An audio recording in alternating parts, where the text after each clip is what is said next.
You're listening to The Rick Smith Show. For more information, go to thericksmithshow.com. If you've missed any portion of the program, you can download the podcast at thericksmithshow.com. You're listening to The Rick Smith Show. For more information, go to thericksmithshow.com. If you've missed any portion of the program, you can download the podcast at thericksmithshow.com. You're listening to WIN, Workers Independent News, a diversified media enterprises production. I'm Doug Cunningham. American Federation of Teachers President Randy Weingarten says Trump Education Secretary Betsy DeVos is on a mission not to save and improve public education, but to essentially destroy it. Weingarten says DeVos is part of America's billionaire class, and they have no real desire to improve the lives of working Americans, whether it's on education, a voice on the job, or health care. Weingarten says on education, billionaires are trying to seduce the public with false promises while systematically taking apart public education in the process. With the fierce anti-union animus that we've seen from the Chamber of Commerce and from all of these kind of gazillionaires, they don't want regular folks to have a voice. And they don't want teachers to have a voice, they don't want workers to have a voice, but they also don't want their kids to have a real public education. Weingarten describes what DeVos is trying to do to public education. She is a public school denier, and she is the most ideological Secretary of Education that's ever served in that position. And her MO in Michigan was to defund and destabilize public schools, not to simply promote various different private choices, but to intentionally try to undermine any public choices for parents. What she's also done is tried to eliminate the core equity ingredients that the federal government has provided to schools and to poor children since Lyndon Johnson was president. So get rid of all after-school programs, all of the community learning programs that have helped feed kids, have helped kids have custodial care so their parents could work after school. Economists at the Economic Policy Institute say that Trump's infrastructure plan is a joke, more obfuscation and magical thinking. EPI says the Trump administration claims their plan will lead to $1 trillion in new investments, and yet only $200 billion in new federal spending is specified. The American Society of Civil Engineers, in a report called Failure to Act, says the U.S. has only funded 56% of needed infrastructure spending. This failure means that we will fall $1.44 trillion short in terms of infrastructure spending, which is projected to cost the U.S. 2.5 million jobs and $4 trillion in lost GDP. Massive and immediate public investment in infrastructure is needed to really rebuild America's crumbling roads, bridges, water systems, sewers, airports, and electrical grid. The Economic Policy Institute says that the damage the Trump budget would do to public investment in infrastructure is staggering, and in the face of this massive and very real need, Trump's infrastructure plan is thin and fake. You've been listening to WIN, Workers Independent News. For more information, visit laborradio.org. It's time for the Rick Smith Show. I want you to get up now. I want all of you to get up out of your chairs. I want you to get up right now and go to the window, open it, and stick your head out and yell, "I'm as mad as hell, and I'm not going to take this anymore!" I don't want to abolish government. I simply want to reduce it to the size where I could drag it into the bathroom and drown it in the bathtub. You bet I cut the taxes at the top. How dare you? How dare you? Go ahead, make my day. The Rick Smith Show starts now.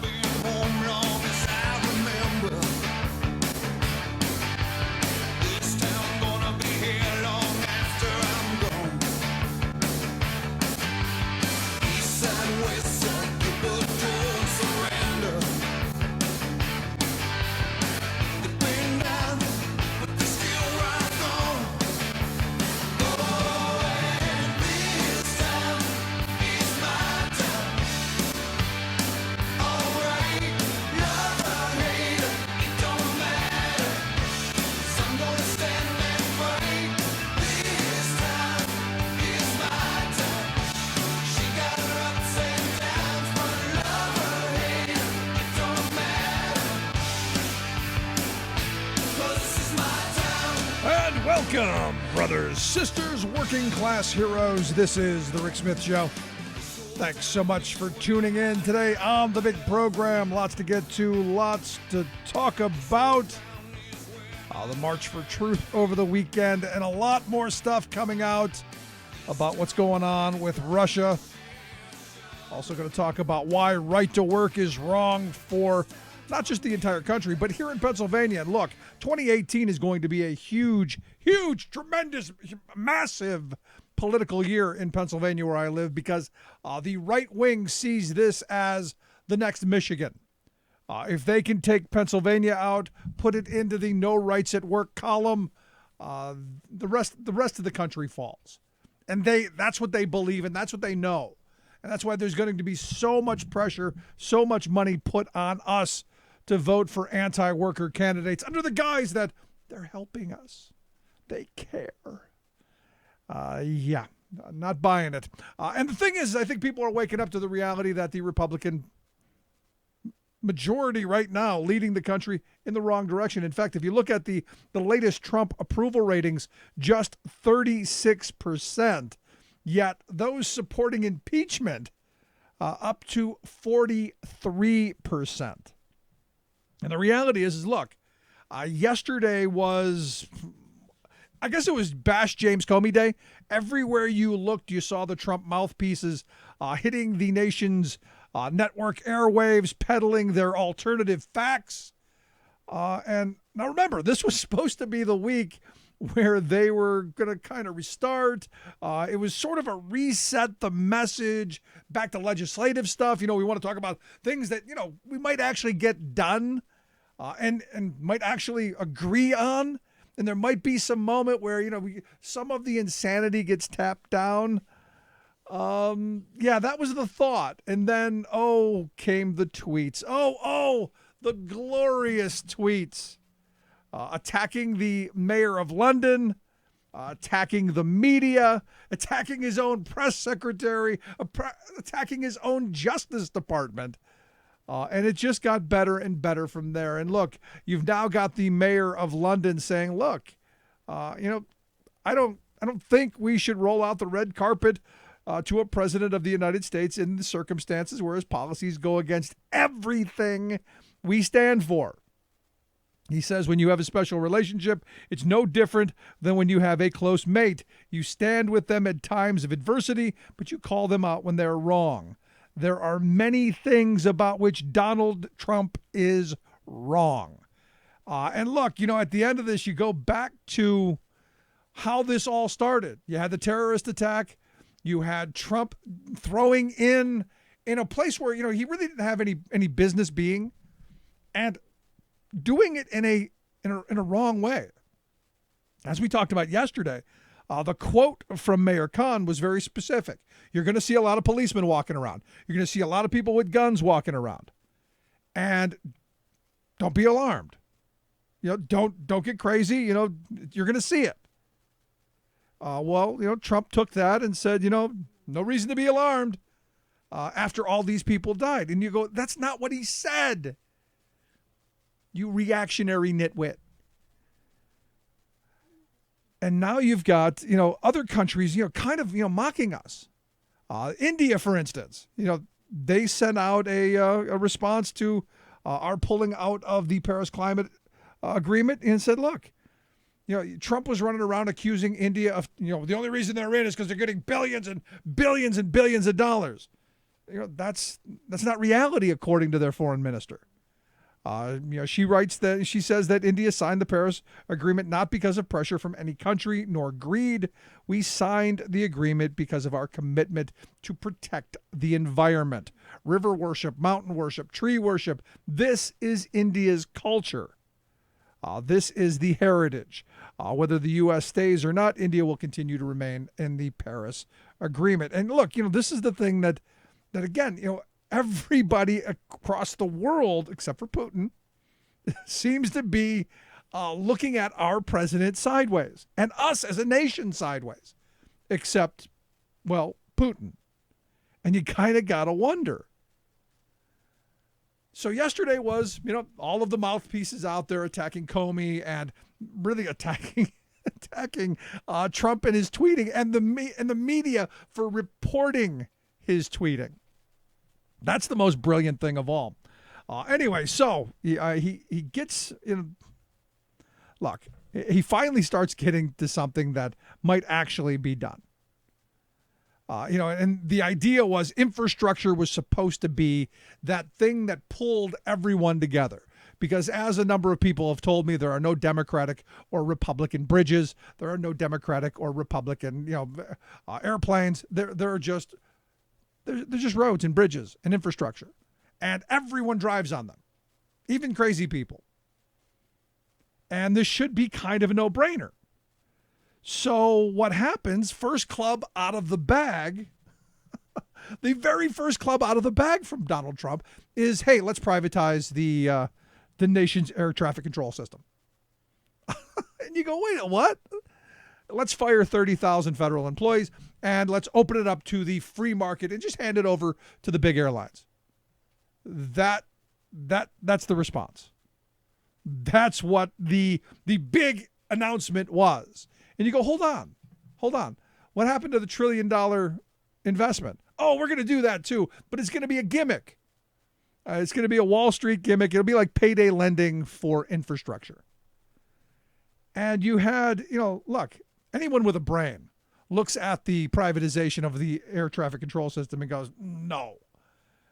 Anyone with a brain. And you had House Minority Leader Nancy Pelosi, who issued a statement saying, look, Trump's infrastructure week appears to be little more than a Trojan horse for undermining workers' wages and handing massive tax breaks to billionaires and corporations. She says Trump's idea for privatizing air traffic control, which recycled a tired Republican plan that both sides of the aisle have rejected, would hand control of our nation's most important public assets to special interests and big airlines. That's the goal. Understand. That's what the Trump administration and Republicans believe. Nothing should be in the hands of we, the people. Everything should be in the hands of the profit and privateers. That's it. Everything should be done with a cost. There are no common good. There's no common interest. There's no public. There's nothing. It's only private for-profit interests, and you will pay. Now, you had Minority Leader Chuck Schumer. He took to the Senate floor and said privatization, whether it's for the construction of roads and bridges or in aviation, often leaves the average American with the short end of the stick and gives big corporations way too much power. And my only problem with Schumer's statement is the word often. It's not often. It's always. Because look, and I've been asking this question on the air for well over a decade now. Show me something we've privatized that's actually done what it was sold to us to do and in the public interest. I can show you tons of things we've privatized and where the winners walked away with huge amounts and where we were always the loser. Schumer goes on to say, if this week is all about privatization, it will be another broken promise that President Trump made to the working people of America. Again, not huge fans of either Schumer or Pelosi, but on this, they found the nut. And the reality is, the more we talk about privatization, the more they try and push this stuff, the more I hope people wake up that this is a giant heist. And I said this from the beginning on the day after he was elected. Get ready for it. This is going to be the greatest bank robbery story in the history of civilization. This is going to be the giant heist that in generations they're going to look back on and go, wow, that was impressive. They were able to privatize virtually all of the government functions. And now we're living in the land of, if you want something, you're going to pay for it and pay through the nose, especially you poor people and working people. Again, you just look at where they're going, and it's scary, scary stuff.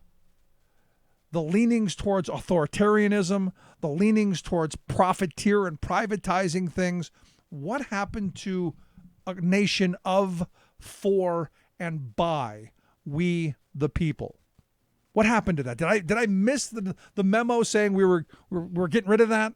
Did I miss the memo that says, you know what, everything has to be for profit? Did I miss that?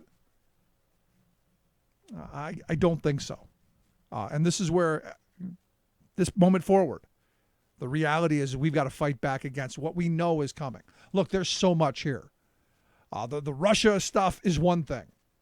The absolute insanity on wide swings and how he deals with tweeting things out and how he deals with foreign leaders and messaging is just it's bizarre, which leads many of us to believe that he's seriously suffering from mental illness. But at the end of this, it's about where our country is going to be in 2, 4, 8, 12 years. Where will we be? How much damage will this do to our country? How much damage will he and the other Republicans do?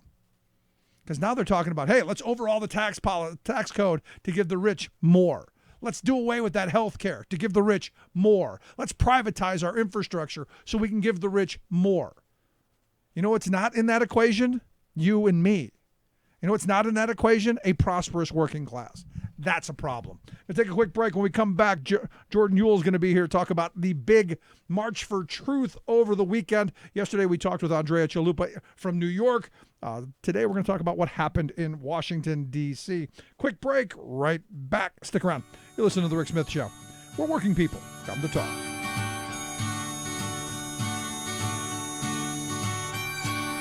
All of my life I have searched for clarity. I have wrestled with two paths buried deep inside of me. I lost some rounds, been knocked around, felt my share of defeat. Yet somehow I've always managed to get back on my feet. I'm Rick Smith, and this is Labor History in 2. On this day in labor history, the year was 1894. That was the day that the Colorado State militia troops came to Cripple Creek to intervene in a mining strike. But unlike every other time in U.S. mining history that a state militia was called out, the Colorado State troops did not have their guns pointed at the miners. Instead, Colorado's populist governor David Waite had ordered the troops to the area because he was concerned by the large private army of gun thugs the mining company was amassing. Cripple Creek was in gold mining country at the base of Pikes Peak. In February, the mine operators had declared that the miners would have to work a 10-hour workday for 8 hours of wages. The miners could stay on the 8-hour schedule, but they would have to take a 17% pay cut. Outraged, the miners walked out of the mines. The Western Federation of Miners led the strike, which wore on for 5 long months with violence on both sides. The mine owners were determined to end the walkout and gathered a private gun force of more than 1,200 hired thugs. On June 5th, there was a standoff between the miners and the company hired guns at the Bull Hill mine. Unable to take the mine, the company guns instead unleashed their anger and fury on the townspeople of Cripple Creek. They raided homes, arrested people, and beat them in the streets. In response, the governor threatened to keep the state militia in the area until the strike was settled. The mine owners knew that they were beat, opting to settle the strike, marking a major victory for the Western Federation of Miners and their members. It is for our little children that seem to us so dear, but for us nor them dear workers, the bosses do not care. Like what you hear? Check out more at laborhistoryin2.com.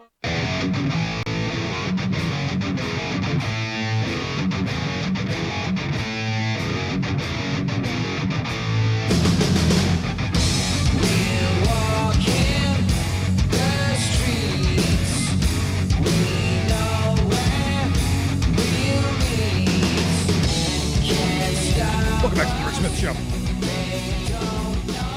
Check out the website, thericksmithshow.com. So, like I said, over the weekend, amazing events all across the country. We were in New York to cover that. I understand Washington, D.C. had a huge turnout.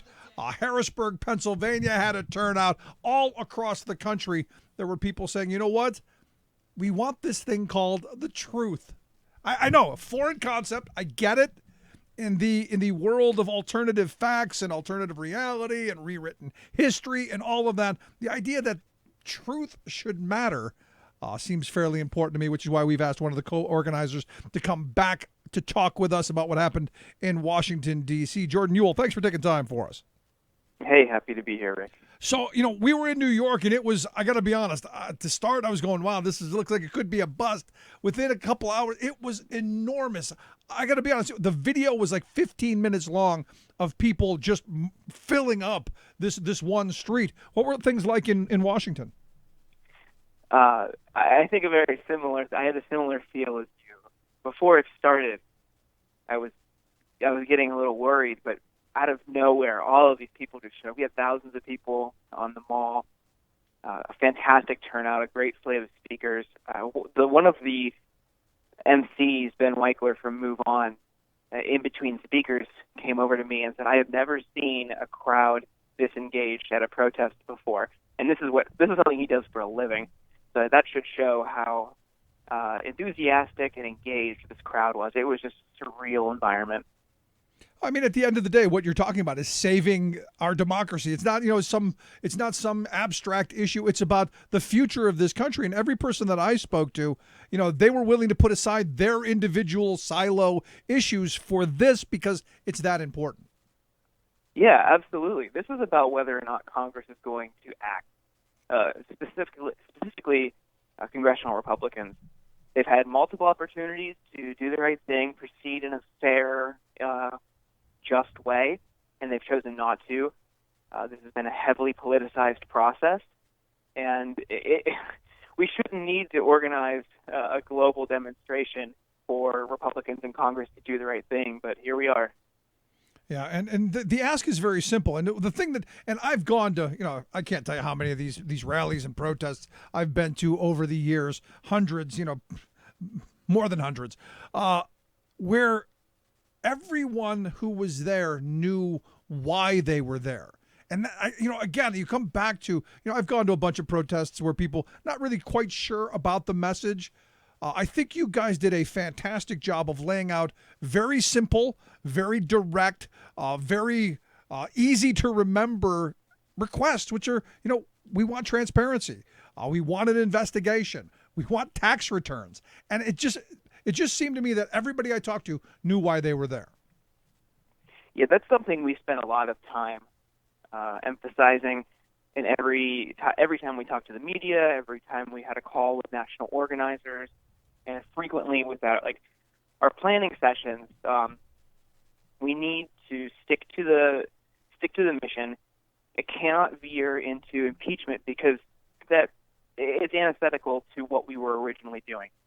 If we want to advocate for an independent commission, we need to stick with that and not say what result we want because those two are contradictory. Right. That's feedback we got a lot. I think we did a good job doing that. Yeah. Now I had talked to the lone Trump supporter at the rally in New York, and what I was literally shocked at his response. But the thing is I've heard this from others. I just didn't think they were serious. This guy was dead serious that he didn't really care whether Russia had tilted the election towards Trump. He just wanted Trump and his team won, and we should just get over it and move on. Isn't that something? That's frightening. And I realize the United States has a long, storied history of intervening in other countries' political affairs. But, I mean, if it's wrong, it's wrong, and it's bad if anyone does it. Just because your guy is the beneficiary doesn't make it right. And you should be worried about that coming back to bite you in future years. And we've seen a few Republicans in Congress warn that we need to look into this because it could affect them later.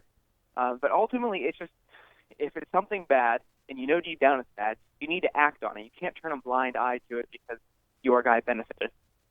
No, I'm with you. But how do you answer and since I've been talking about this March for Truth for a couple of weeks now, because we've been promoting it and talking about it, every response I get back from someone who doesn't agree with me is, but Hillary.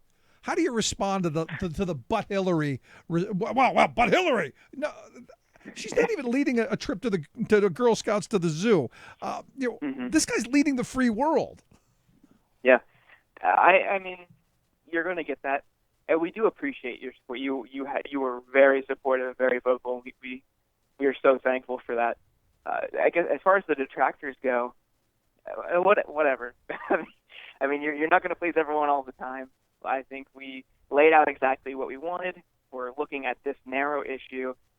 I mean, the past is the past. Wish I could change it, but you can't. So I'm not losing sleep over it, and I hope most of your listeners won't either. Yeah, but the thing is when maybe it's just my age, maybe it's just being 50 and remembering the Cold War and remembering that distrust of the Russian government, and now having people in my country who are going, yeah, I trust the Russian government more than I trust you or Democrats or anybody in who has a D with their name. Just seems to be, almost this quantum leap into a world that I don't recognize. Well, yeah, it boils down to an issue of autonomy. Just as I think many countries might not want the United States meddling in their affairs, we don't want other people meddling in ours. The ideal situation is nobody interferes with anyone else's elections or politics. I think I do see what you're saying, and I think more people need to realize that this is, no matter what way you look at it, no matter which side of the argument we're on, it should be something bad that we universally condemn. Exactly. Boils down to autonomy. Absolutely. So let me ask you this. Now that this event, which honestly was fantastic, I'm getting reports from people all over the country of just amazing turnouts. Where do you go from here? What's the marching order? Because you can't just have a big event and go, hey, we did a great event. Where are you going from here? Where's tomorrow taking you? Well, we still need to put pressure on Congress. I think this was just the very first step. This showed that this is an issue people care about, with 150 plus cities worldwide organizing and putting on March for Truth events. This shows this is a global issue. This is something hundreds of thousands or millions, if you include the people who couldn't participate for various reasons or who were with us in spirit. This is something people deeply care about and are very concerned. We need to continue putting pressure on Congress. If you go to our website, marchfortruth.info, sign up, get engaged. We are going to continue to lead this fight. This isn't something we're letting go. We need to keep putting the pressure on, because they might not act until it becomes politically toxic for them, especially like congressional Republicans. If they see they might lose their job, they might get kicked out of Congress, lose to a challenger. If that's what it takes for them to act, so be it. We need to keep putting the pressure on. Yeah, I'm right there with you. But here's the thing, and I keep going back to all of the news, all of the things. We're just being inundated constantly with connections between Trump and Russia, his campaign, and now the administration, and all of these stories. It just seems almost impossible for the average citizen to keep up. How do people stay informed on this without getting lost in the noise? Stay vigilant. Read as much as you can. Don't rely on cable news. Listen to the Rick Smith Show. Just stay as informed as possible, and get engaged. Go to townhallproject.com. Find your local town hall. Go speak with your representatives. Email and call your senators and reps. Don't let them ignore this issue. Make your voice be heard. Yeah, and I understand you guys have a newsletter that you're putting out as well, right? Yeah, absolutely. You could also sign up on marchfortruth.info. Which I suggest folks do. But because here's the thing. I mean, we're going to see Comey testify on Thursday. There's going to be so much that's thrown at us. It's trying to find those sources that are trustworthy instead of getting it involved in all of the noise and the nonsense that's being thrown at us, probably from the Russians. Potentially. I mean, I would not put any type of misinformation past someone who has a vested interest in manipulating our people or our politics. I'm also very concerned about the amount of money that was spent on Facebook. I think that's something the FEC is looking into. A giant Facebook ad spend might have had serious consequences. And that's something I really am interested in, and look forward to seeing the results of that study. I wonder to what extent was Facebook aware and perhaps even passively complicit in that as well. So This is something that we need to think about consciously. I mean, the role of outside spending and firms like Cambridge Analytica. Those are other ways that they could have influenced this election. Yeah, I mean, I have these conversations with people all the time and go, no one changed my vote. I knew I was voting for. I go, maybe you did, maybe you didn't. But when you're constantly inundated with a particular message, constantly, your opinions are changing without you even knowing it. And you look at our media, how things, how we consume media today, and we're all in these little silos. And because I got someone who emailed me the other day going, I see a lot of the left-leaning talk shows funded by Sputnik, funded by RT, and you go, is it all just a big game that the Russians have bought both sides? And look, I don't know, but it seems like it. Yeah, I think part of that remains to be seen, and there are interests domestically that are using algorithms and machine learning to determine, based on your browser history and consumer data, what you will react to, and they're specifically targeting people based on interest through Facebook's ad manager, targeting people and sending them content that will confirm their biases or even potentially manipulate them. So whether you think you are doing it or not, there really is like a war going on for your mind. Yeah, and the thing is, right now we're talking about, the Trump administration is talking about doing away with net neutrality, which, isn't exactly what you're talking about, but it is putting the control of what we see, hear, and read in the hands of profiteers even further, and I would argue making that ability to get in our face and on our screen even more expensive and more, less likely that any reality gets through to your eyeballs. Yeah, I think that's something people really need to pay attention to as well. And it's exhausting. Everything that they're doing, this administration is chipping away at things that we perhaps have taken for granted for decades so fast, it's hard to keep track of them all. Yeah. So definitely find ways to keep yourself informed. And again, reading as much as you can, reading good, strong journalism and listening to shows like this can really help you stay abreast of what's happening. Well, the hope is that we don't just throw up our arms and go, it's all nonsense and walk away, because I'd argue that's what they want. Jordan, I appreciate you taking some time for us, sharing your thoughts. I wish you the best, and I'd love to have you come back because this isn't going away. I'd love to have you come back and share more with us. Absolutely. Always a pleasure, Rick. Thank you. Great talking with you, Jordan Ewell. Again, if you want to check out their website, marchfortruth.info. We'll get a link at thericksmithshow.com of how you can get there. So much going on. Quick break, right back. Stick around. This is The Rick Smith Show, where working people come to talk.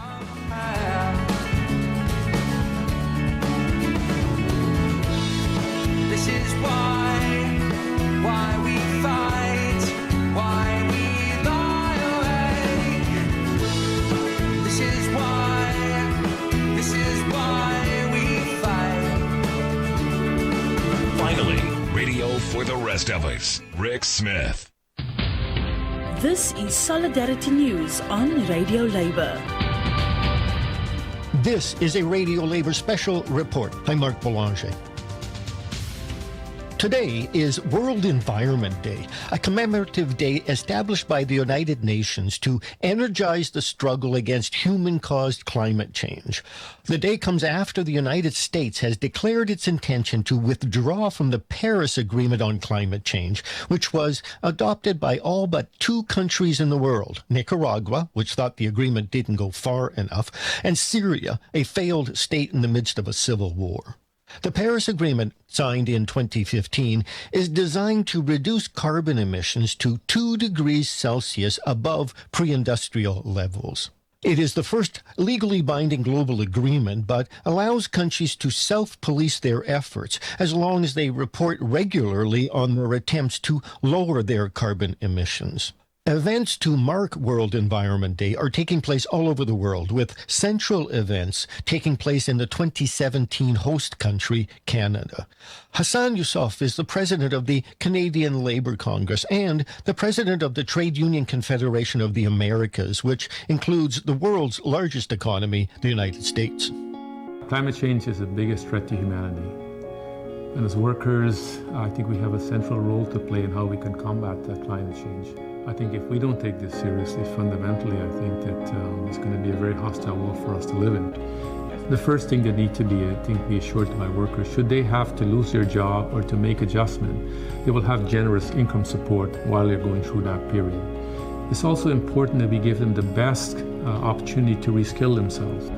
employers need to be more innovative in the workplace. All workplaces need to examine how they use energy, how they contribute to the challenges, of course, to climate change, and more importantly, what are they going to do in working with unions and government. This has been the tradition of our movement. It's always been the history of our movement. We've never been fearful of the future. So it is critical for our members to see themselves in this process as a necessary part of how we build a better world and a more sustainable world.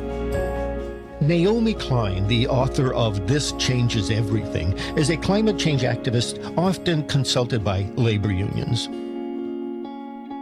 This existential threat means that we are on a hard science-based deadline and we cannot afford to lose. The fate of humanity hangs in the balance.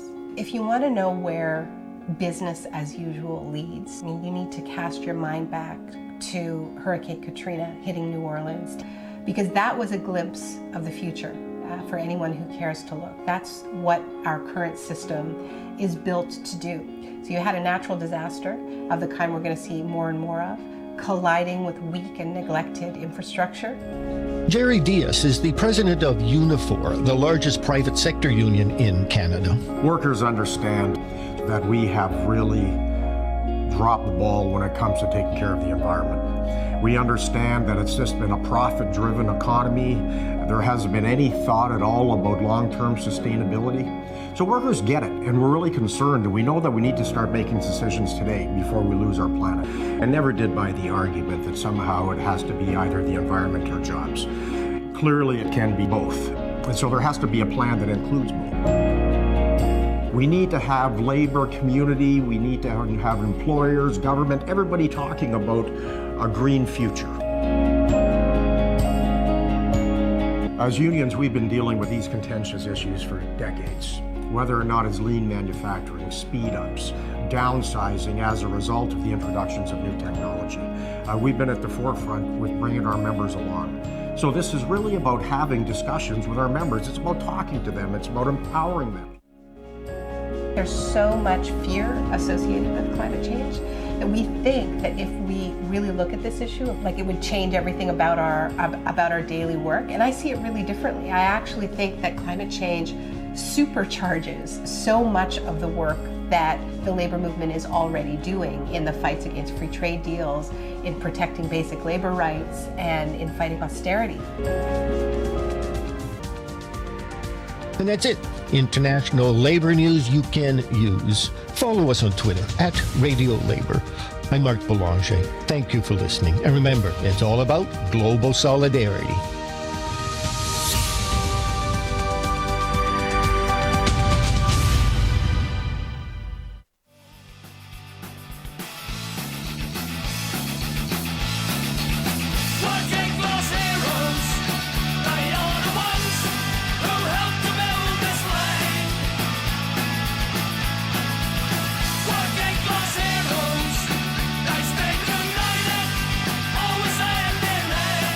Back to the Rick Smith Show. Check out the website, thericksmithshow.com. Interesting tweet from Joey Lopez Powell. He tweeted at me saying the best way to explain our air traffic controllers going private is CCA, Geo Group, and MTA of the skies. Profits win, oversight, and us die. The reality is look, what we've done, we've privatized the prison industry in this country, and obviously those are three of the big boys, CCA being the largest corrections corporation of America, Geo out of Florida, right there. They run the private prisons. And what we ended up getting were, 3 strikes and you're outlaws, minimum mandatory sentencing, the idea of harsh drug laws so that we can put heads in beds. That's simple. And then I always love the next line that goes with how we privatized the prisons. Because look, we as a country incarcerate more people per capita and per absolute numbers than any country in the world. We are number one. And it's an extremely profitable business because what they've done is they've then gone and they've cut wages, they've cut conditions for not just the guards and the people who work there, but also for the inmates. Because, hey, it's all about the profit. You look at in Michigan, for instance, where the food, they had inspectors of the food all, just inundated with maggots. And they served that. Hey, they're prisoners. We don't care. And then you wonder why people come out as more hardened criminals, because the real criminals are making tons of bank off of them. And what I love about the contracts that they get is, and again, you can't make this stuff up, is that they have percentage quotas in the contracts. The one I saw was 95% occupancy. You show me any hotel in this country they would kill for 95% occupancy to be guaranteed. We guarantee the private prison industry a percentage of occupancy. Think about that for a second. Just let that sink in. And then where your mentality then goes as law enforcement, as a judicial system. We've got these quotas. We're paying for them anyway. We might as well lock them up. We might as well pass laws to lock more and more people up. And you wonder why. You wonder why we're building $400 million prisons in Philadelphia while the school district is $400 million in the rears. And you kind of got to go, where are our priorities?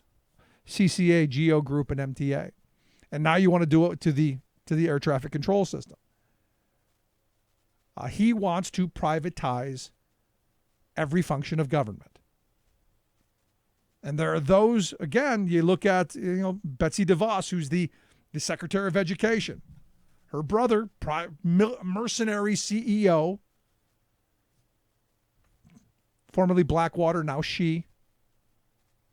And you start to look at all of this stuff and how it plays. We want to privatize education. They want to privatize the military, our infrastructure. What's left in the hands of we the people? What's controlled by we the people? Nothing. And that's the point. The point is that nothing is in our hands. Nothing is in our control. And everything is done for a profit. I mean, that's troublesome. It's dangerous, and it's the end of democracy. So thanks for the tweet, Joey. I appreciate it. I don't know if you saw this story, but not surprising. Evidently, the Trump folks are trying to find a lawyer. They need to lawyer up because the Russian investigation is going to happen.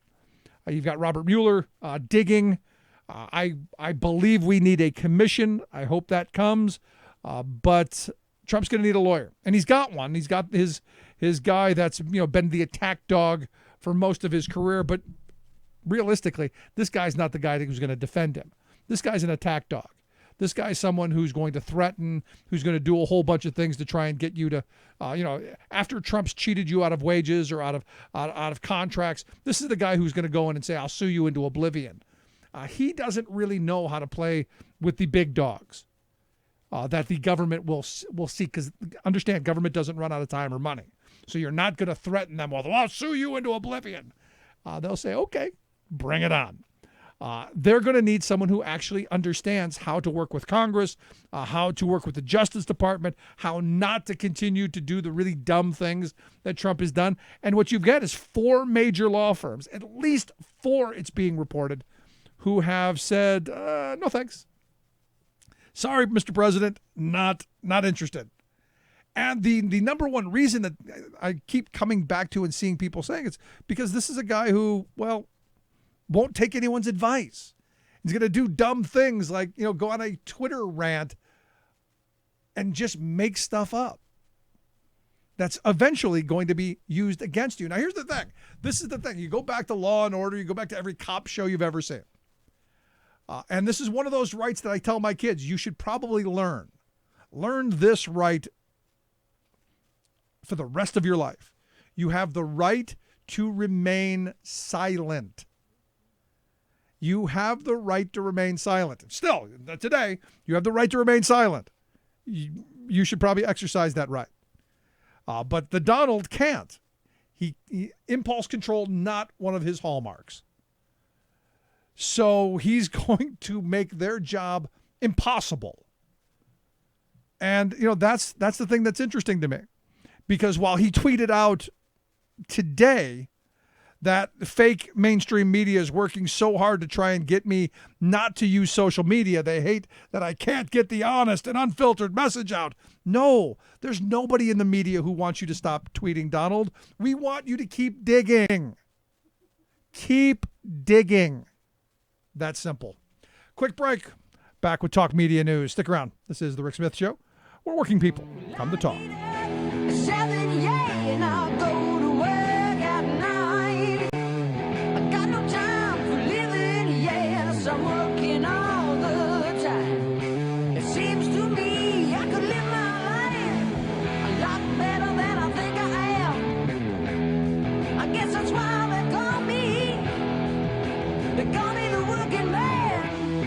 Making the blue blood see red. The Rick Smith Show. I'm Rick Smith, and this is Labor History. On this day in labor history, the year was 1989. That was the day the Federal Bureau of Investigation and the Environmental Protection Agency raided a Department of Energy facility just outside Denver, Colorado. Rockwell International operated Rocky Flats plutonium processing plant on behalf of the federal government. From 1952 until 1989, workers there made plutonium triggers for nuclear warheads. They reported procedurally unsafe working conditions and rare forms of cancer. Workers also worried about disposal of radioactive material and the potential public health threat the facility posed. Just after 9 a.m., 90 FBI and EPA agents executed Operation Desert Glow, beginning their raid and investigation into potential environmental crimes at the 6,000-plus acre facility. According to Kristen Iverson, author of Full Body Burden, Growing Up in the Shadows of Rocky Flats, evidence collected over the course of 18 days indicated that for more than 30 years, spills, leaks, and waste disposal practices have contaminated dozens of sites around the facility. The most significant public health issue is groundwater pollution, and more than 2,640 pounds of plutonium is missing. The 21-month grand jury investigation revealed that the facility had been burning radioactive and toxic waste in an incinerator for decades, despite regulations requiring its shutdown. It also revealed secret dumping of radioactive waste into officially closed waste ponds. Infuriated jurors wrote their own grand jury report when they learned a plea deal had been cut with millions in fines, but that there would be no indictments. Their report remains sealed. Rocky Flats was eventually declared a Superfund site, and years of cleanup began. In 2001, Congress decided to turn most of the acreage into a wildlife refuge with park trails for hiking and horseback riding. The most important issues of the day. This is the Rick Smith Show.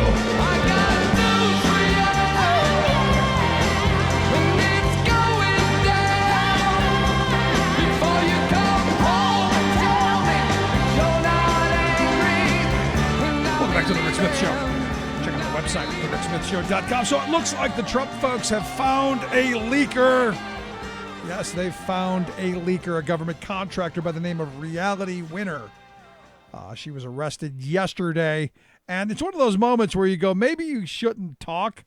Evidently, she admitted to intentionally identifying and printing the classified intelligence report that was at issue, and then mailing it to a news outlet. And you go, the truth probably not going to set you free. Naive, stupid, I don't know. But the report is that she actually emailed it from her own work computer. Smart, but maybe not too smart. Anyway, here to find out what's going on in Washington, D.C. and around the world, Michael Esker, Talk Media News. Michael, thanks for taking time for us. Good morning, Rick. How you doing today? I am good. I'm looking at the leaker going not too bright, or I don't know. You start going. I think in this day and age, nobody uses their work computer to send out emails. It's a little bit mind-boggling, but then what in Washington isn't a little bit mind-boggling today? Look at just what's going on in Washington today. Somebody needs to watch over Donald Trump anytime he decides to tweet. Yep. Here's his Justice Department, his own Justice Department, getting ready to take the so-called Muslim travel ban before the U.S. Supreme Court, and Trump's tweets undermine his own case. Here's the city of London under terrorist attack, and instead of embracing our great ally, he rips into the mayor of London by misquoting in a tweet what the mayor actually said. Yep. And here's the former FBI chief, Jim Comey, ready to testify before a Senate committee on Thursday, and the White House finally acknowledges they won't try to block him because even if they wanted to invoke executive privilege, they couldn't because Trump has already tweeted about it. This guy, as you and I have talked about many times, this guy can't get out of his own way. As I said a minute ago, and I tell my kids this all the time, you watch any cop show, they always say you have the right to remain silent. Use that. Yeah, he can't. He can't. He is so impulsive. And, 3 o'clock in the morning, if he's in the mood, he's tweeting. There's nobody around him to stop. And, I keep going back to, you remember the uproar about Obama and his BlackBerry? Yeah. You got this guy who's telling foreign leaders, call me on my cell phone. No, screw those secure channels. Just reach out to the cell phone. It's just astonishing. And now, of course, we've got the big day this week is going to be Thursday when Jim Comey comes in to testify before this Senate Intelligence Committee. And there are so many questions that they have got to ask him. Some of which has been talked about by friends of Jim Comey, some of it hinted at by Comey himself. There was apparently this discussion where Donald Trump asked Comey for his, quote, loyalty, whatever that means. They've got to ask him about just how much did the president lean on him about dropping the investigation into General Flynn and by extension, the Russia investigation. Was it a casual kind of, hey, Jim, you really ought to drop this thing and then moving on? Or was he leaning on him with the power of the presidency? Yeah. And if that's the case, are we beginning to talk about obstruction of justice? But if that is the case, why didn't Jim Comey go public at the time? And I guess the answer to that would be, well, I guess I thought I had it under control right up until the minute that he actually fired me. Yeah, I mean, the reports that I've heard that, Trump actually sent everybody else, including the vice president, out of the room. And the Attorney General, Jefferson Beauregard Sessions. The third. Which means there were two before him, which is scary enough. But here's the thing. I mean, you look at that, and this he said, she said scenario, which is going to play out. It comes down to, who do you trust? Do you trust this serial tweeter who is all over the map and never has a consistent message, or a guy whose career has been in intelligence, has been in documenting and writing things down? I don't see that there's really much of a question there, in my view. No, I agree with you, and some of it has been not even a question of lying or telling the truth. Some of it is just a question of taste, of doing the right thing. How do you attack the mayor of London after they have been attacked, and they are, the British are allegedly our great ally? It's like after 9/11, if the British Prime Minister had criticized Rudy Giuliani for allowing New York to be attacked. And then to misquote him on top of it, and to try to make an issue out of it, and to talk about being alarmed, this is not the time to say people should be alarmed, which was Trump's implication. I'm no fan of George W. Bush, but one of the better moments of his presidency is that he went to New York after 9/11 and spoke calmly in the aftermath of it. That's what leaders do. Going back to FDR saying the only thing we have to fear is fear itself. Or just look at the people of Manchester who were attacked only days ago, and they gathered by the thousands at an outdoor concert, or the people of London who walked across London Bridge yesterday. This is not the time to give in to alarm, but to stand tall. But Donald Trump is once again a prisoner of his own uncontrollable impulses, which makes you wonder what he'd be like if and when America were to get hit. No, that don't even pose that as a possibility. Oh my goodness! Because it's something I don't want to fathom. But let me ask you this: with the mayor of London, is it possible that again we have a president and really a political party full of people who only read portions of sentences or half of sentences? Is it possible that Trump saw the quote from the mayor of London and thought it was the Khan from the Gold Star family that he's been attacking incessantly since last summer? That's an interesting point. I've heard that raised once before. It hadn't occurred to me. No, I think that he just is so impulsive and has such a short attention span that perhaps he misread the whole quotation and ran with it, but then did not have the grace to admit that he had misread it. Because, this guy is never wrong. No. Now he's blaming his own Justice Department on the Muslim travel ban, saying that they shouldn't have watered down the original intent of the ban, and thereby undercutting them as they're getting ready to go to the Supreme Court. I mean, who does that? Yeah. Again, Donald, you have the right to remain silent. Yeah. Maybe you should use it. But here's the thing. I watched yesterday as you had the propaganda Barbie and the rest of the mouthpieces out, trying to, tap down the tweets. And I love some of the theory of, you can't take him at his, on the tweets, you shouldn't focus on that. It just seemed interesting to me that, as Kellyanne Conway said, the obsession with covering everything he says on a tweet. You mean the unfiltered message that Donald wants to get out? You're complaining that they're doing their job, reporting what the President of the United States is actually saying? It's insane. And let's keep one other thing in mind. When is the last time you saw him actually answering questions from reporters? Yeah. This guy tweets in lieu of answering actual questions. He does not want to have to be grilled because his knowledge is about an inch deep, if that, and he will be exposed as the fraud that he is.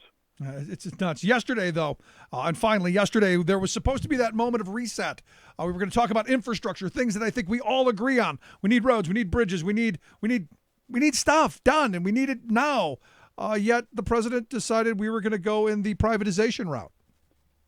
Well, and talking about cities and states funding this $1 trillion effort, what big cities are going to be able to afford this?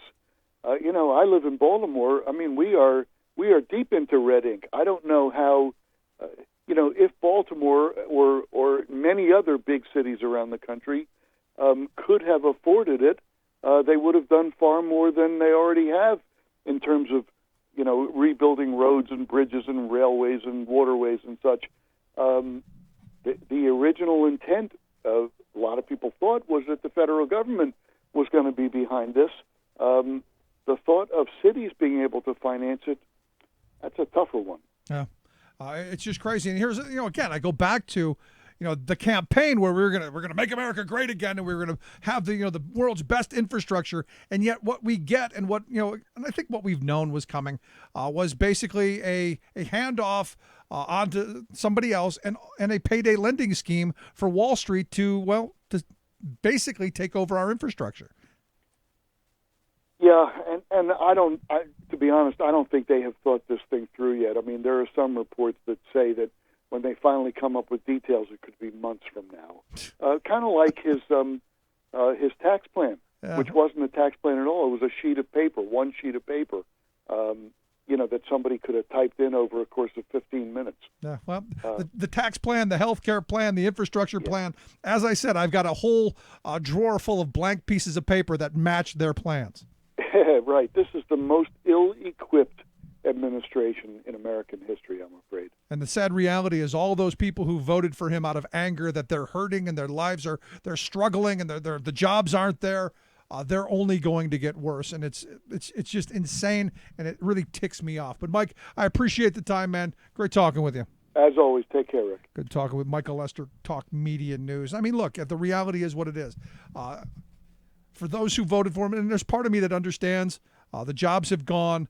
The economy sucks in a lot of communities. Our trade policies are horrible. He's done nothing on that. And it's just angering. It's frustrating. But what we've gotten attacks on workers. We've gotten attacks on workers' rights, and it's only going to get worse. In the next hour, we're going to talk about why right to work is wrong for working people. Quick break. Right back.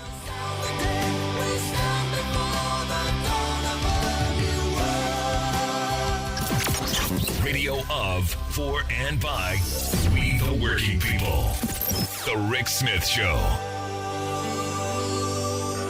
You're listening to The Rick Smith Show. For more information, go to thericksmithshow.com. If you've missed any portion of the program, you can download the podcast at thericksmithshow.com.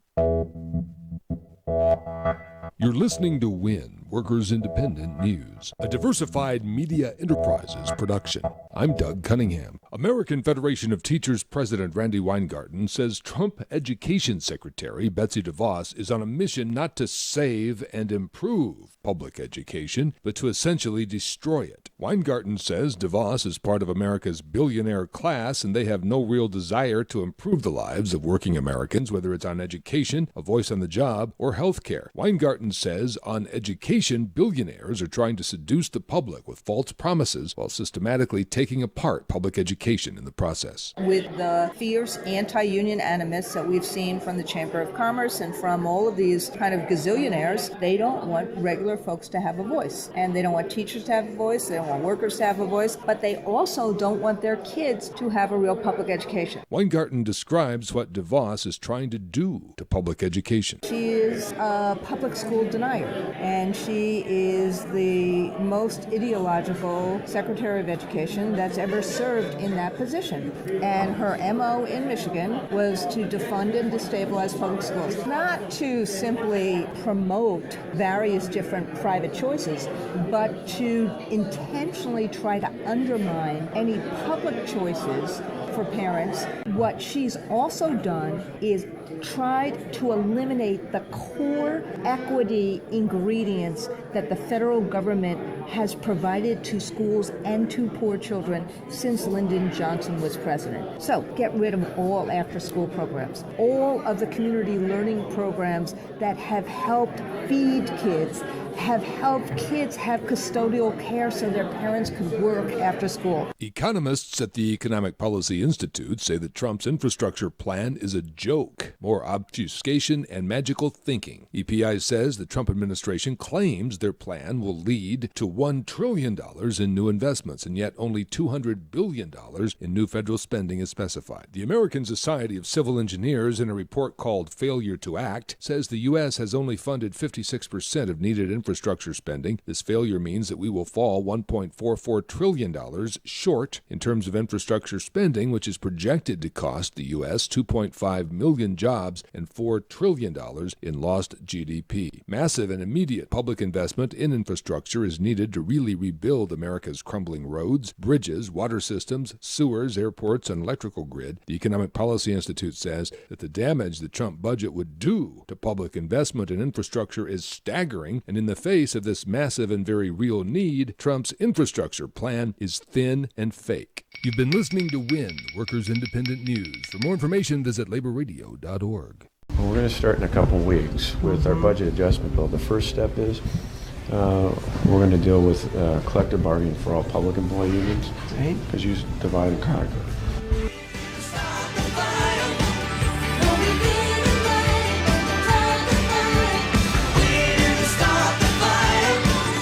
Yes, we're going to use divide and conquer. Wisconsin Governor Scott Walker talking to billionaire Diane Hendricks. And again, you go back to and you remember 2011. And look, I remember sleeping on the marble floor of the Capitol of Wisconsin going, look, the attacks that we're seeing happening in Wisconsin, they're going to go across the country. And they did. They went to Ohio. They went to Tennessee. They went to Michigan, Indiana, all across the country. We've seen these anti-worker attacks. And the sad reality is what's happening is Pennsylvania is next on that list. Let me repeat that. All of the attacks that you've seen all across the country on workers and their rights are here in the home state of Pennsylvania. All of it's banging around in general assemblies all across the country, but PA is the state that the wealth class wants. It's that simple. And here to talk a little bit about the attacks that are coming I've asked William Hamilton to come talk with us. He's the International Brotherhood of Teamsters Eastern Region Vice President, also President of the Pennsylvania Conference of Teamsters. Bill, thanks for taking time for us. Rick, thanks for having me on the show and making this a public forum so we can speak about it. So, I look at this and look, this isn't new. We know these attacks are coming. Since 2011, you've had this playbook that's been moving across the country. It's here right now. Tell me what's going on. Well, it's no secret that the Republicans have been plotting this for a long time in Pennsylvania. They've chosen their opportunity now because they have control of the House and the Senate, and they've proposed several bills that are pending right now, and we're here to take a stand, let the public know. The biggest problem we have, Rick, is our own members don't understand what right to work is. It's been politicized so badly across the country.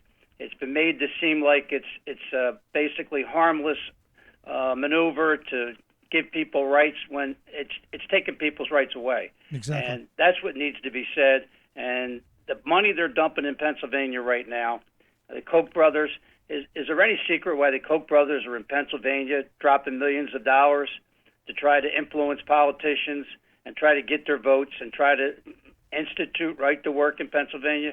There should be no hidden agenda here. They're here because of big business and because right to work saves big business hundreds of millions of dollars in states that it is initiated in. Yeah. And it takes away workers' rights. And beyond that, it's about power and control. If you can have a desperate working class, you have a working class that's not going to demand health care, not going to demand retirement security, not going to demand good schools. And you can go down the list. When you have a pliable working class, you have a desperation society. You certainly do, and it all does filter down to the working people. And by the time it gets to them and right to work is instituted, they really don't know what hit them until a year or two later when they start seeing that their wages are depressed, that their health care is not as good as it was, that their working conditions and the society that built it around them is crumbling because people that get affected don't realize how bad it is until after they've inherited what happened. You look at Wisconsin, and nobody thought it could happen in Michigan. Both of those states have seen a depression in wages. And not just that, Rick. They take away the human dignity of bargaining power. If we don't have checks and balances in this country where there is unions to stand up for working people, whether we represent some of these people or not, we bring up their standards of living because we make the other employers that are non-union cognizant of the fact that we make a difference. And if they continue to mistreat people, then we're there as a check and a balance. They don't want that. They want complete freedom to control the working people.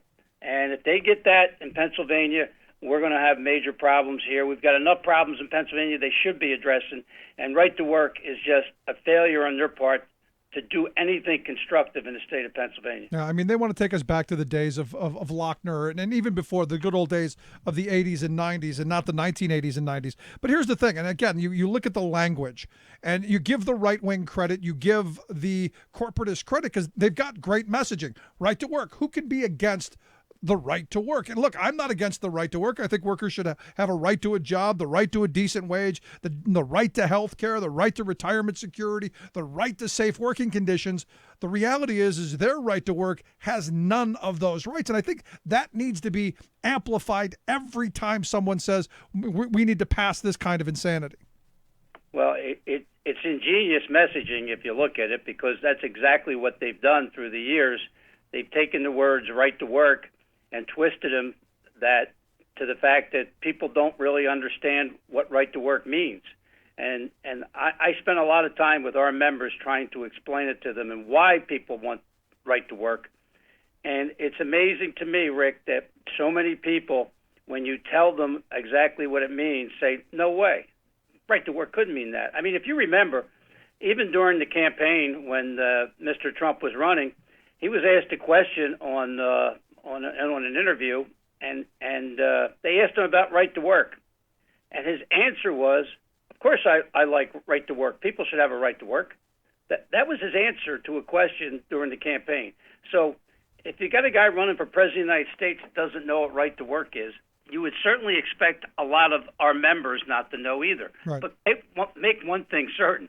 The politicians that are proposing this certainly know what it means. They know just what it means. I mean, you got Wagner running for governor, and he's probably the biggest proponent of right to work in the state. And, geez, he just happens to be a millionaire that'll benefit from it. Yeah. So at the end of the day, Rick, we have to make sure, and I can tell you this, we're going to be up in Harrisburg on the 20th of June with a big rally. The Teamsters are coming up. We'll have 1,000 people on the steps up there to deliver our message and make sure they know that we're going to be the backstop. We can't wait until it happens, like it happened in Michigan, like it happened in Wisconsin. It was too late. We have to be ahead of this curve, and we're going to be. And I hope the governor will stop by and speak. And right now, he's our backstop, and we need him. Well, you brought up Scott Wagner's name, and there are many who believe that he will be the Republican candidate for governor in 2018. And I keep telling people, if baby Trump is elected, right to work will pass in Pennsylvania so quick that the folks in Kentucky will go, wow, that was fast. It absolutely will happen.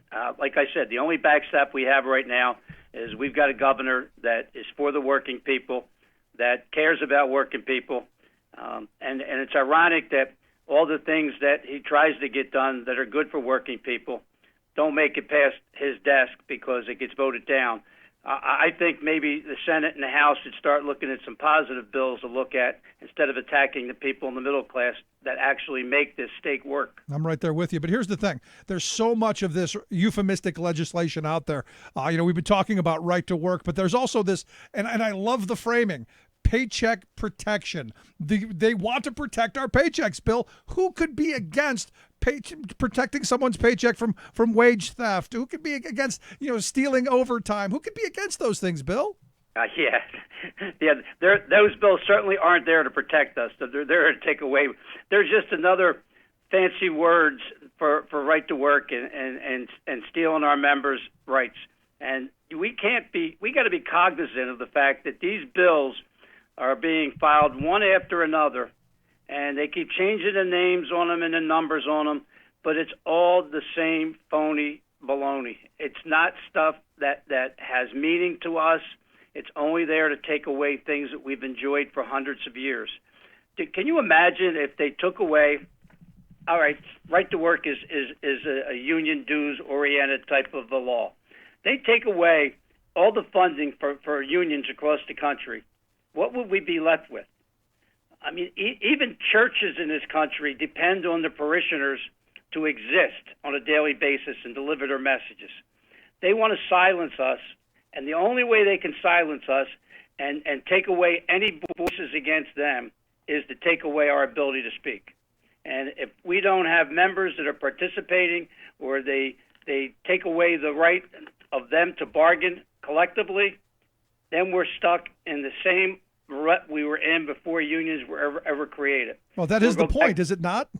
I mean, I go back to something my grandfather always told me. My grandfather who fought in World War II and came back from the war to fight for a prosperous working class. In the battles that he told me that he went through, he was a Teamster for more than 20 years as well. He said, look, if a rich guy's going to take a buck out of his pocket to tell you don't need something, you need to spend $2 to get it. And we now live in an environment where the rich people, the corporate, the boss is saying, you don't need any of this stuff. We will take care of you. You'll be fine. That thinking is, foreign to me, but insane. Rick, that's why when unions were created, and there was a lot of violence around creating unions back in the day in the 1800s and early 1900s and even as late as the 1950s. But at the end of those battles, employers across the country, whether they were union or non-union, recognized that people have a right to bargain, and it brought people around to a logical way of thinking. Right now, I don't know if you have some of the statistics on it, but right to work will cause, not cure, unemployment. 12 out of the top 20 states with the highest unemployment are right to work for less states with 2.1 million people without jobs. Yep. And not only that, wages are an average of $6,109 lower in right-to-work states. Is there a reason that right-to-work is being proposed? Is that part of the reason? Because it doesn't make sense to me that you would institute a right-to-work law and people's wages would go down, their health care benefits would drop, and the poverty rate goes up 15%. That's not just a created number. That's over the years what has been created. And we certainly don't want to be the next right-to-work state in Pennsylvania. I'm with you. But here's the thing. What they say is it's about freedom, Bill. It's about freedom. We should have the freedom to live in poverty. We should have the freedom to work in dangerous conditions. We should have the freedom to have our children go hungry and put them back in the mines. If we choose, Bill, it's about freedom. Well, that's the same stink that you smell off a skunk when they go running through the woods, Rick. That stuff that they're saying and all the messages they're sending out to the public to try to dilute the truth, it's the same message we've been hearing over and over and over again for the last 10 years, only now they're spending a whole lot more money to incorporate that message and package it. So it's coming, and the Koch brothers aren't here because they like Pennsylvania or they're doing business in Pennsylvania. Yeah, they're in Pennsylvania to deliver their message, and their message is it's time for Pennsylvania to be the 29th state. And I'm going to tell you right now, we're not going to allow it. We're going to fight it, and we're going to be out there in strength and numbers, and we're going to go see our constituents, and we're going to go see our representatives and our state senators, and it may not matter at the end of the day, but they can buy them with money. We can buy them with votes. That's the difference. Yeah, as I've always said, they may have all the money. We've outprocreated them. We just need to get out and vote. And, here's the thing. When, again, I go back to when a billionaire, when the boss is telling us we need something, we don't need something, we better figure out how to get it. So let me ask you, last line of questioning. We know all this stuff is poison for the working class. We know that people who go and punch a clock every day in right-to-work states make less money, have less health care, and do it in more dangerous conditions. How do we get people out? How do we get this message out? What are we doing? I know June 20th, you've got a big rally people can come out to. What else are you doing? Well, we're doing a lot of things at the International Brotherhood of Teamsters. Not only are we doing flyers and phone calls, we've got to turn up our data and start concentrating. We get so tied up in the everyday political affairs that we often don't deliver the message that our members need to see about these right-to-work laws. And some of these states that have them, we can even overturn if in time. But right now, we have to educate our members more than anything. And shows like this go a long way to do it. I mean, when you turn on the TV anymore, you've got one side ringing the chime and the other side ringing the other chime. Nobody's in the middle talking about the real issues. And it's up to us. It's up to us. I mean, my father and his father, they were all Teamsters. And at the end of the day, they educated us. Now, I think we've fallen behind that a little bit, and we need to start getting out, making sure we educate our people. And we've started an action in Philadelphia and a program that we're going to be out in the counties. We're going to be out in the different parts of the state, educating our members, telling them about right to work, telling them about what their rights are, paycheck protection, stuff that they only read in the papers and briefly understand. We have to have one-on-one contact with our people. Absolutely. And the more, as this continues, I'd love to have you come back. But to me, the message is very simple. Union jobs equal a better life. I know when I was a kid growing up in a housing project on the west side of Cleveland, when people got union jobs, their lives got better. They had food at the end of the month. Their kids had new clothes. Lives got better. That's the message. It is, Rick. And you know what? It's not just about union jobs, although that's what the priority is, certainly. But unions make a difference in everybody's life. They just don't realize it sometimes. If you've got a factory that's union paying people $15 an hour and the guy down the street's paying them $10, then he's going to become union real quick.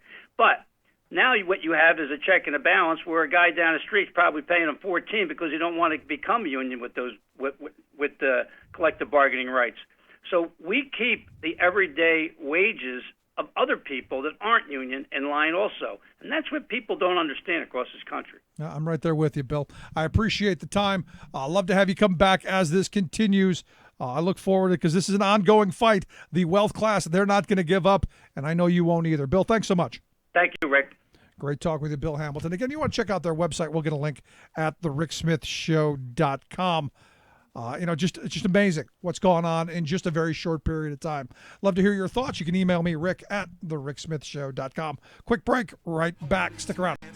You're listening to The Rick Smith Show. We're working people. Come to talk. And the kids locked in the Capitol are fighting till the end. And we're not gonna break tonight, and we're not gonna bend. Some say the union's down, but I asked around, and everybody said, this is a union town, all down the line. This is a union town, down the line. And if they come to strip our rights away, we'll give them hell every time. This is a union town, all down the line. Remembering that united we bargain, divided we beg. I'm Rick Smith, and this is Labor History in 2.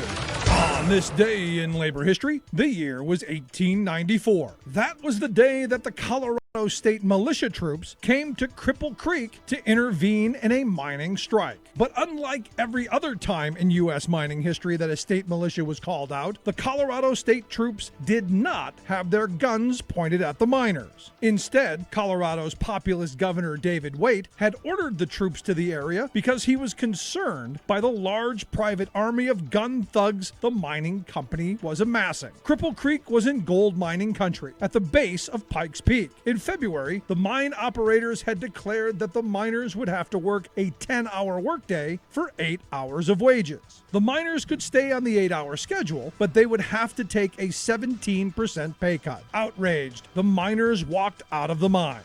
The Western Federation of Miners led the strike, which wore on for 5 long months with violence on both sides.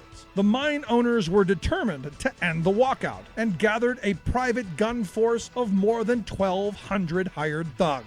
On June 5th, there was a standoff between the miners and the company-hired guns at the Bull Hill Mine. Unable to take the mine, the company guns instead unleashed their anger and fury on the townspeople of Cripple Creek. They raided homes, arrested people, and beat them in the streets. In response, the governor threatened to keep the state militia in the area until the strike was settled. The mine owners knew that they were beat, opting to settle the strike, marking a major victory for the Western Federation of Miners and their members. It is for our little children that seem to us so dear, but for us nor them dear workers, the bosses do not care. Like what you hear? Check out more at laborhistoryin2.com.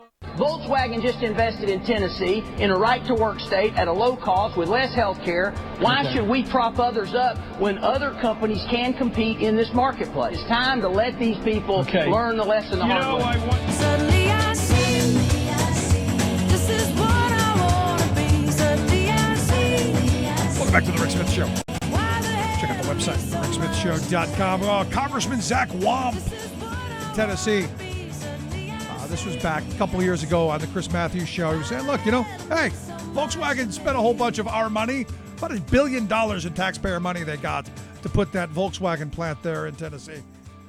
And they did it with lower wages, less health care, less retirement, unsafe working conditions, all of that stuff. And look, the UAW has been trying to organize that plant for a number of years under mass intimidation, not from Volkswagen, but from the politicians in Tennessee. When you've got a sitting U.S. senator threatening to pull funding, when you've got the mayor, when you've got all of these politicians against the workers demanding better wages, hours, conditions, it's insane.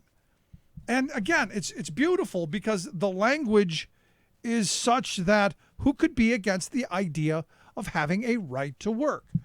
Certainly not me. I believe that you should have the right to a job, to health care, to good wages, all of that stuff. That's not what this is. That's what the conservative right to work is really a right to freeload. It's a right to get something that someone else is funding, is paying for, and not pay for it. And look, I've asked a number of organizations, hey, can I come to your event? And they'll say, yeah, $20. I go, well, I don't really want to pay. I don't want to be a member, but I still I want all of your stuff. I just don't want to pay for it. And down the line, they tell me no. Chamber of Commerce says no. All of these groups say no. Yet what they want is for labor to negotiate contracts, to enforce the contracts, to fight for better wages, hours, conditions, to protect their rights, only not to have anyone pay for it. And, this idea that we're protecting anyone's right, protecting someone's freedom is nonsense. Because in this country, you don't have to join a union. You don't. And that's the dirty little secret that the right never says. You do not have to join the union. You don't. But you do have to pay for the enforcement of the contract because you benefit from it. That's just common sense. But again, I go back to Diane Hendricks and the little conversation that she had with Scott Walker, because she couldn't wait for right to work. All just, oh, when do we get right to work? Because it's not even really about the money. It's that power and control part. It's the ability to keep people under the thumb, pliable, desperate. And you look at what the Trump administration is doing as we speak. They're pursuing the Employee Rights Act, which would basically destroy unions completely. They would pass. It would be a national right to work law with union certification every year. So every year people would have to vote, and the unions would have to spend tons of money doing busy work. And you know what they're not doing? They're not negotiating for better wages, hours, and conditions. Again, I go back to anytime the boss or anytime a billionaire says, I care about you and you don't need this, you better get it, and you better get it quick. They're going after overtime laws. Overtime at the end of this administration could be a thing of the past. The entire Fair Labor Standards Act is under attack. And I know this stuff all sounds, I don't know what that act is. I don't know what the Wagner Act is. I don't know what the Fair Labor Standards Act is. I don't know what any of that stuff is. National Labor Relations. I don't know. Let me tell you what it means. It simply means that all of the working conditions that we have taken for granted over our lifetimes, and me being one of them, the concept of the 8-hour day that people fought, bled, and died for, those go. It's over. It's done. Goodbye. And we end up right back where we started from, where the robber barons rule the roost and the working class is desperate. And what's infuriating to me is that I've actually had union people tell me that, well, we need these things because we need to hold those unions in check. No, we need the unions to hold the employers in check. Once that goes away, there's no one to hold them in check because, look at our political system. We haven't had a step forward for working people in this country in probably 50 years. Every bit of legislation that's come down the pike has been taking rights away from workers. Every step. The last proposed bit that would have moved us forward was the Employee Free Choice Act. And I'm one of those who didn't think it was all that great to begin with. It was a step forward and a good one, but I don't think it was enough. And in fact, the Employee Free Choice Act was something that Democrats thought that George W. Bush would sign. So when Barack Obama became president, I was going, it's a no-brainer. This should go through. And what did we get? We got the political choice. They chose to pass the Lilly Ledbetter Act over the Employee Free Choice Act, which simply says that, if someone is screwed out of wages, it changes how they can go back and sue. My thought is, instead of letting me sue, how about we make sure I don't get screwed in the first place? How about we make sure that I have a contract that lays out wages, hours, conditions, and I have a grievance procedure that makes sure that when I do get cheated, at that moment, at that place, at that time, I'm able to fight for those wages, those conditions, that money now. I don't have to wait 30 years to find out. That seems sane, rational. You want to close the gender equality gap? Put it in black and white in a contract. You want to increase the ability of families to move forward? Increase union density. You want to end inequality in this country? You tired of CEOs making 3, 4, 500 times what the average worker makes? Give the workers the ability to sit down across the table from that CEO and have him justify, why is it I only get a nickel raise and you got $2 million? Explain that. To me, these are just very simple moments. And maybe it's just, I grew up when I did. Maybe it's I knew a lot of people in my grandparents' generation who actually fought these battles, who actually had the scars on their heads from having their heads cracked open with clubs. Maybe it's because I was that close to it. Or maybe it's just good common sense that we want to have safe working conditions and decent wages, not just for ourselves, but for our children and future generations. Just kind of a thought. I'd love to hear your thoughts. You can email me, rick@thericksmithshow.com. Going to take a quick break. When we come back, I'm going to talk about the great book, Listen, how Pete Seeger got America singing. The author going to be here talking about this great work. Quick break, right back after this. Stick around. You're listening to The Rick Smith Show. We're working people. Come to talk.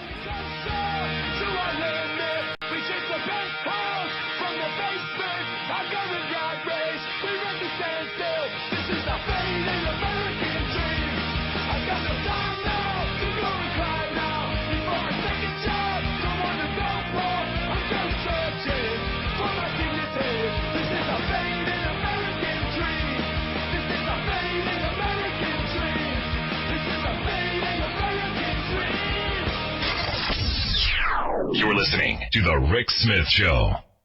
I'm Rick Smith, and this is Labor History in 2. On this day in labor history, the year was 1988. That was the day that between 2 and 3 million black workers went on strike in South Africa. The Congress of South African Trade Unions had called for 3 days of national peaceful protests. For 2 years, the government had declared a state of emergency. The emergency was used as an excuse to raid black trade unionists' office and jail union leaders. In early 1988, new legislation was proposed to weaken strikes, end sympathy strikes, and even hold unions financially liable for a company's earnings losses during work stoppages. The government also was cracking down against those who dared to speak out against the repressive apartheid system. The black trade unionists planned the Stay Away, as the action was called, to protest these tactics of their government. Workers ground work to a halt in many of the nation's major cities. Nearly empty trains arrived in the nation's largest city, Johannesburg. It is estimated that nearly 2/3 of black workers in these cities participated in the action. One group that did not participate were miners. Millions of miners had gone out on strike less than a year before. To drum up support for the Stay Away action, the black trade unionists placed newspaper advertisements reading, "To support our struggle for democracy and the right to speak, meet, and organize for a democratic, non-racial future." The police cracked down on newspaper coverage of the general strike within the country. But despite this repression, the absence of millions of workers could not be missed. The action was part of labor's crucial role in the struggle to dismantle the apartheid system. Labor History in 2 brought to you by the Illinois Labor History Society and The Rick Smith Show. For more information, go to laborhistoryin2.com, like us on Facebook, and follow us on the Twitters @LaborHistoryIn2. In the contest for most awful member of Donald Trump's cabinet, you'd assume that Jeff Sessions, the bigoted twerp now serving as Attorney General, would be a shoo-in. Suddenly, however, Mick Mulvaney has darted from out of the deepest, meanest darkness of severe right-wing dogma to become the new favorite for awfulest of them all. Who? Mulvaney, a former Tea Party Congress critter from South Carolina, was plucked from obscurity to become Trump's budget director and chief demonizer of America's poor people. The budget he wrote for the Donald savages such effective anti-poverty programs as food stamps, Medicaid, and job training in order to pay for massive, unneeded, and unproductive tax cuts for America's pampered one-percenters. But that's not the only reason they want to clobber the poor, for Mulvaney sees himself as the wrathful enforcer of the holy work ethic, a Dickensian character whose job it is to punish the poor for being, in his view, a morally bankrupt class of slothful moochers. The Trump budget is all about compassion, he declaims. explaining that it shows compassion for the poor by compelling them to get a job in order to end their so-called shame of accepting public assistance, rather than, quote, taking charge of their own lives. Never mind that most able-bodied adults getting poverty aid already work or are looking for a job. Mulvaney mindlessly barks, "We need people to go to work." This is Jim Hightower saying, "No, Mick, we need you to go get a clue about the harsh realities of living in poverty, including having to endure constant condescension from judgmental jerks like you who smugly condemn a food stamp family while drawing a six-figure salary from taxpayers, health coverage, pension, and a chauffeured limousine. Congratulations, you're the awfulest of the awful." Hightower's commentaries are brought to you by the Hightower Lowdown, the monthly newsletter with Hightower's take on what Wall Street and Washington are up to. For information, visit hightowerlowdown.org. When the union's inspiration through the workers' blood shall run, there can be no power greater anywhere beneath the sun. Yet what force on earth is weaker than the feeble strength of one? But the union makes us strong. Solidarity forever, solidarity forever, solidarity forever, for the union makes us strong. Welcome back to The Rick Smith Show. Check out the website, thericksmithshow.com. Ah, yes, solidarity. Basically a standard at any labor meeting, any rally. One of those, the song of a generation, the song of the working class. And this version by Pete Seeger. And again, you go back to and you think about the music of the labor movement. Pete Seeger, most certainly one of those folks. And I came across this book, and it's for kids to read, but I read it too. It's called "Listen: How Pete Seeger Got America Singing." And I thought, you know what, I got to interview the author of this, find out why she chose this, which is why I've asked Lita Schubert to come talk with us. She is the author of this Listen book and tons of other kids' books. Lita, thanks for taking time for us. Thank you, Rick. It's such a pleasure to talk with you. So, I guess first question, why Pete Seeger? Why Pete Seeger? Why not Pete Seeger? I've listened to Pete my entire life, and I'm pretty old now, so when he died, I just started to cry. I just cried for a very long time, and I just found myself reading more about him and suddenly writing. I couldn't help myself. I tried to stop, but I couldn't help myself. Yeah, no, one of those artists, and I keep asking, who's today's Arlo Guthrie, who's today's Pete Seeger, who is that? And Tom Morello keeps being thrown back at me, but who's going to be the voice of the working class? Who's going to be the person who puts into words and into music, the struggles of working people in this country? I'm told that there are a lot of people doing really important work in the music community around this. I think what's missing are the catchy songs with choruses. Like I was just singing along to Solidarity Forever. I know every single song on Talking Union, the album that the Almanac Singers made. They all have choruses. And that's what's missing, is the kind of people to lead us all in group singing that inspires and makes us want to get out there and act on behalf of unions, working people, the climate, everything. The idea of community. And look, if anything that Donald Trump has done, and I don't know your thoughts on him. And oh, yes, you do. Not really all that. But here's the one thing that I can say that he has done is I see people out in the streets. I see people, coming, back to each other again, which is fantastic. You bet. I live near a very small state capital, Montpelier, Vermont, the smallest state capital. And there's a march almost every weekend now. And we attracted 15,000 people for the Women's March, and the population of the town is only 8,000. Wow. So we are out there. We are out there, and we need to keep being out there. Now, home of one of my favorite senators, Bernie Sanders. And oh, go Bernie! Yeah, Bernie's been a guest on the program a number of times over the years. And, again, we could get into that whole discussion. But I want to stick to the book because I think this is one of these things of I love the fact that this is a kid's book, Lita, because, our generation, I'm 50. I knew of Pete Seeger, people a little bit older. But, my kids, they don't even know who the Beatles are. The idea of putting something... Shoot them now.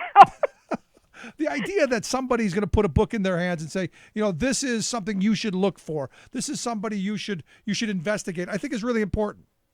Thank you. I agree. I agree completely. Yes.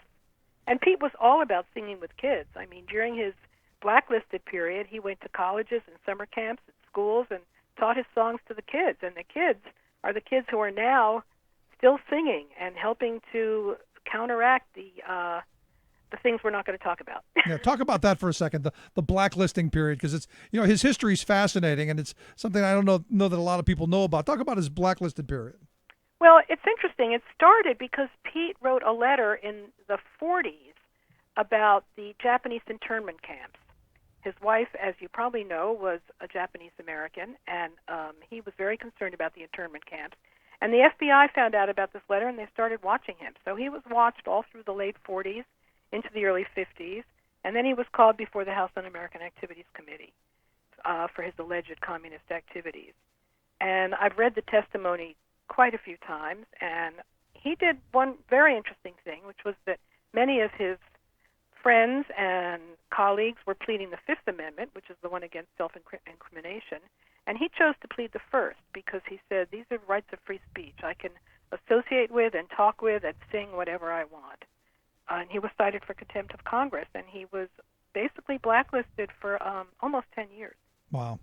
And you look at these figures, these heroes of our history, because we now look back at that period and go, how could we possibly have gone through that? And yet there are those people who stood up in the face of that oppression.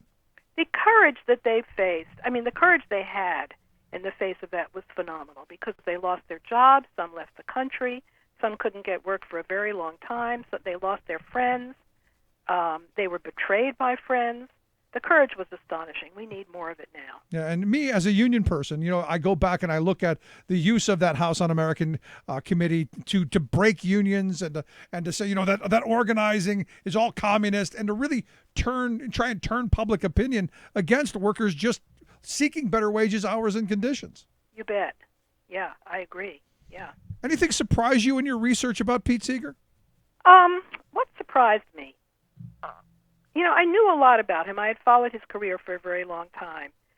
I think that I wasn't surprised so much as reinforced in my beliefs. My editor, Neil Porter, said to me, "You're writing a hagiography. You're treating this man like a saint."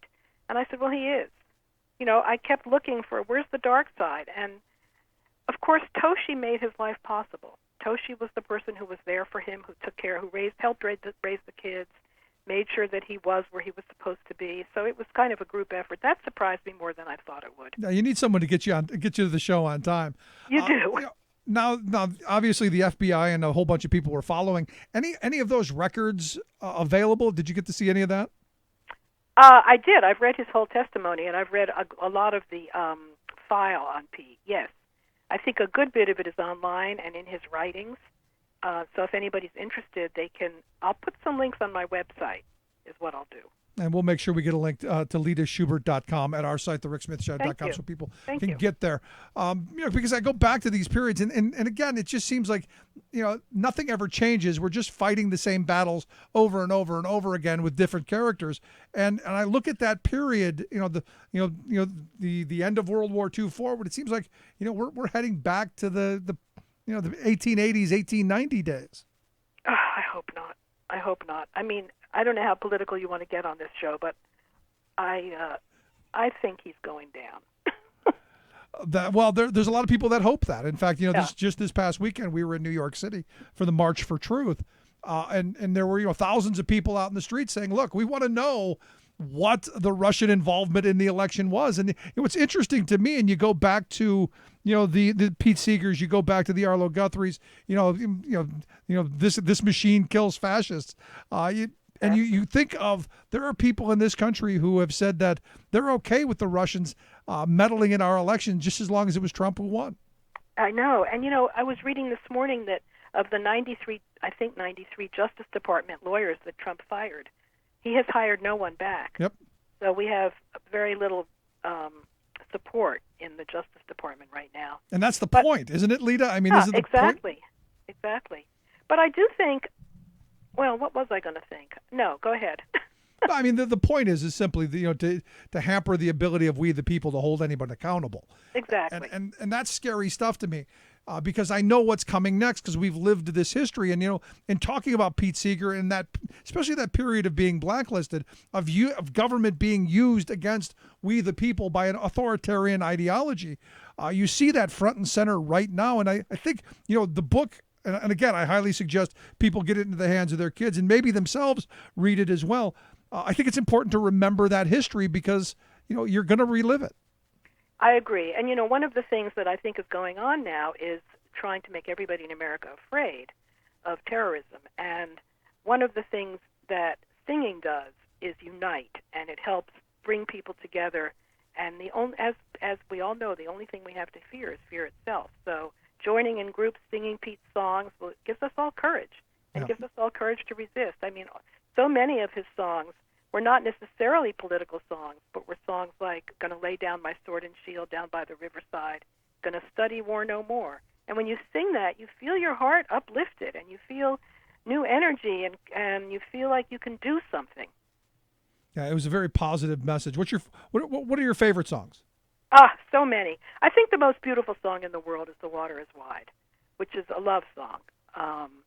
And I think it's the most beautiful song, and every version that he ever sang, even after he couldn't sing, was gorgeous. And then I love his songs from childhood, and I love "Kiss Is Sweeter Than Wine" has always been a favorite with the beautiful minor melody. His singing impressed, indelible songs. I'm becoming totally inarticulate. No, and look, and that's fantastic because music should have that kind of reaction to you. I mean, to me, I'm drawn to the songs he sang about struggle. About the working people and their stories. His version of "We Shall Overcome" and "This Land Is Your Land." Those are incredible. Important. "We Shall Not Be Moved," "Solidarity Forever," which you already played. "Union Made" is a terrific song. "Talking Union," "Which Side Are You On?" I love those songs. I could break into song right now, but probably people would turn off their radios. Well, look, I'm all in favor of it because I've gone to union meetings and I've heard people, go on and on, who probably shouldn't be singing. Mm-hmm. But these are the kind of songs that, you're supposed to belt them out, right? Absolutely, and that's what Pete was all about. He said everybody could sing. And after he lost his voice and he could not sing, he could still get thousands of people to sing in 4-part harmony. It was astonishing. And if anybody really wants to learn those great Union songs, the Talking Union, the original Talking Union with the Almanac Singers, is still available from Folkways. And they're terrific songs. They have not aged. "We Shall Not Be Moved." Wow. Yeah, I mean, all good stuff. And, just the music's fantastic. Again, the book, Listen, How Pete Seeger Got America Singing. We've got a link at thericksmithshow.com of how you can pick it up. I highly suggest it. Get it out to your kids. Maybe buy a copy for yourself. Share it with friends, neighbors, all of that. Lita, I appreciate the time. Great job. Thank you so much. What a pleasure to meet you. It was great talking with you. Lita Schubert. Again, LitaSchubert.com, the website. We'll get a link at thericksmithshow.com. Here's Pete Seeger with, what did you learn in school today? What did you learn in school today, dear little boy of mine? What did you learn in school today, dear little boy of mine? I learned our government must be strong. It's always right and never wrong. Our leaders are the finest men, and we elect them again and again. And that's what I learned in school today. That's what I learned in school. I'm Rick Smith, and this is Labor History in 2.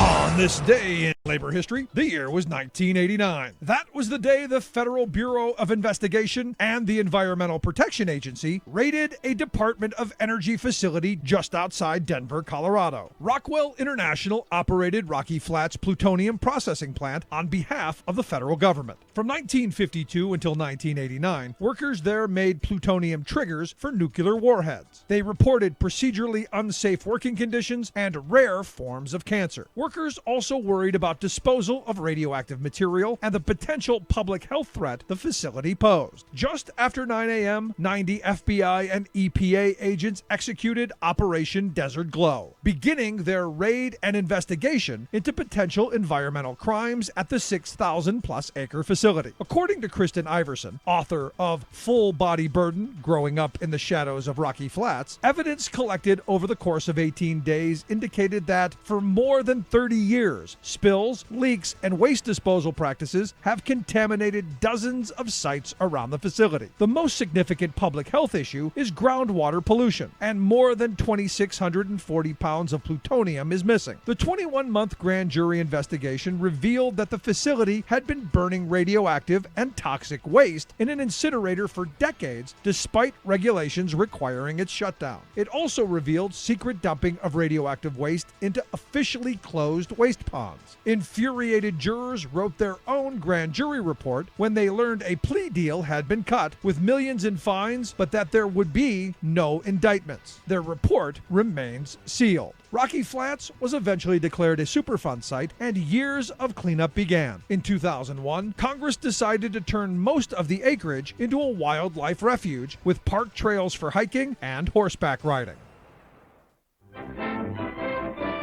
Here with your world in 2 minutes, I'm your host, Luke Vargas.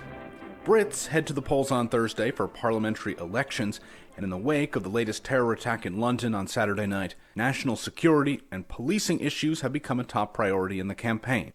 On Monday, opposition leader Jeremy Corbyn of the Labour Party called on Prime Minister Theresa May to step down, citing her previous support for cuts to the UK police force. There's been calls made by a lot of very responsible people on this who are very worried that she was at the Home Office for all this time, presided over these cuts in police numbers. Following the third high-profile terror attack in Britain since March, May is under fire for presiding over the elimination of nearly 19,000 police jobs in England and Wales between 2010 and 2016, when she served as Home Secretary. And weeks after President Trump traveled to Saudi Arabia and asked Gulf countries to be united in the fight against terror, a lack of unity among those same countries is now in high relief.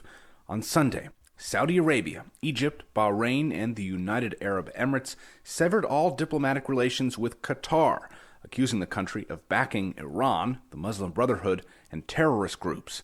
The countries also suspended all transit in and out of Qatar, a move that could lead to a food crisis, since Qatar imports much of its food via its land border with Saudi Arabia. Qatar has also been banned from participating in a coalition fight against rebels in Yemen. Speaking at a press conference Monday, U.S. Secretary of State Rex Tillerson downplayed the implications of what many see as the most significant diplomatic crisis in the history of the Gulf Cooperation Council. I do not expect that this will have any significant impact, if any impact at all, on the unified fight against terrorism in the region or globally. For more global news headlines, visit talkmedianews.com. Here with your world in... Making the blue blood see red.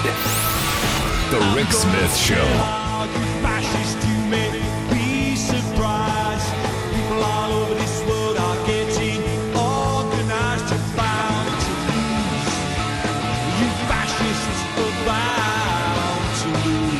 to the Rick Smith Show. Check out the website, thericksmithshow.com. Questions, comments, something on your mind. You can email me, Rick, at thericksmithshow.com. So put it on your calendar, June 20th, 1 p.m. if you're in the Harrisburg, Pennsylvania area, front of the Capitol steps there on 3rd Street. The Teamsters are having their rally against, pushing back against the No Rights at Work agenda. And it's what has to happen. And I'm glad that now there's a pushback, because all of that horrible anti-worker legislation is in the Pennsylvania General Assembly, as it's in state houses across the country, even in states that have already passed the poison that is right to work. They're going even further.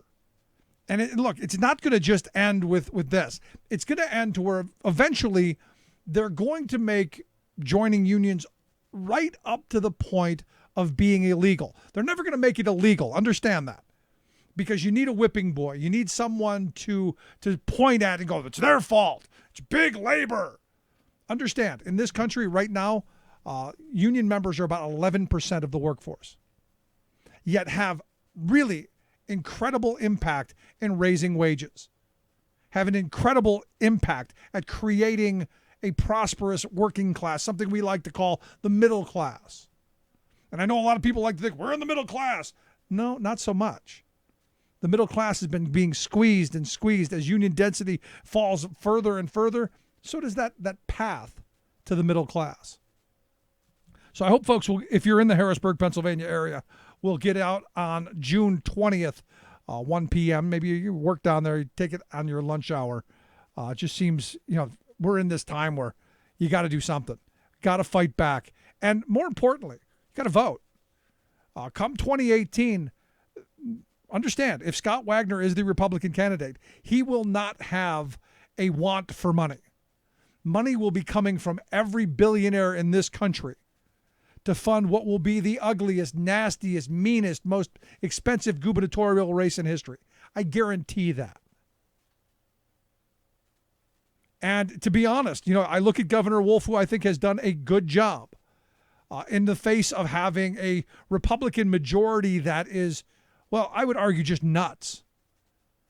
I mean, their idea of what government should do, their idea of how to get things done is really just completely backwards from what our grandparents and our parents' generation fought for. And I'm telling you right now, if Scott Wagner wins here in Pennsylvania, if baby Trump becomes governor of Pennsylvania, right to work will be the least of our problems. Right to work will be the least nasty thing that happens. And I think that's saying something. Understand, these people hate workers. They're a negative on a balance sheet. Useful for photo ops, most certainly. But nothing but a negative on a balance sheet. A number. And until we wake up to the reality of that, without good wages, without health care, without retirement, our families struggle. So again, I go back to this and say, look, now's the time to get involved, to get active, and to push back against this insanity. Just that simple to me.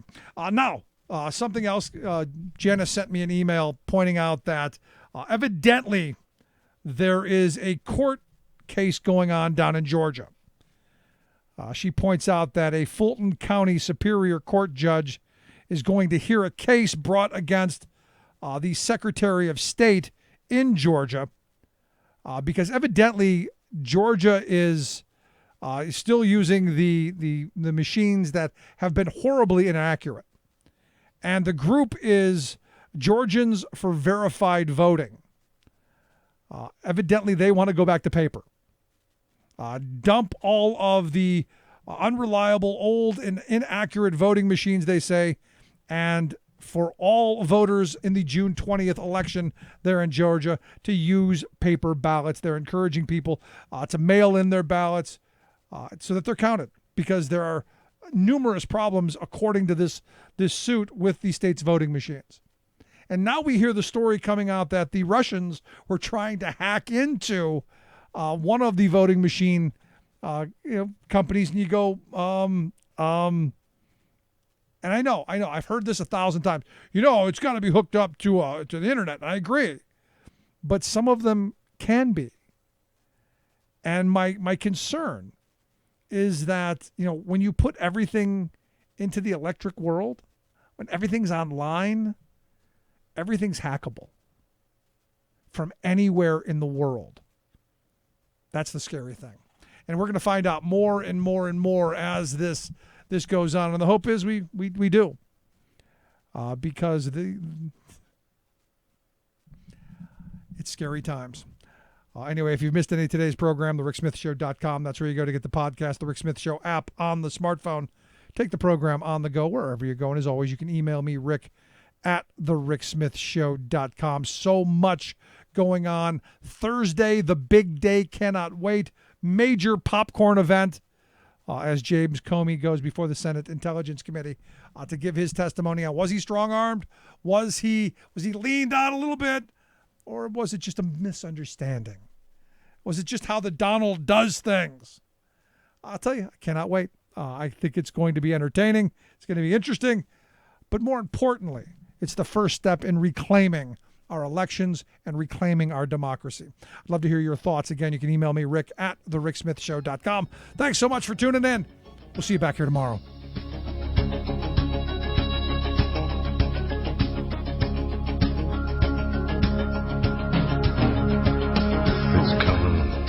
You've been listening to The Rick Smith Show. Together, we can make America better. Email rick@thericksmithshow.com or interact with us anytime at thericksmithshow.com. Until next time, this has been The Rick Smith Show, where working people come to talk. It's coming like the tide of flood beneath the lunar sway.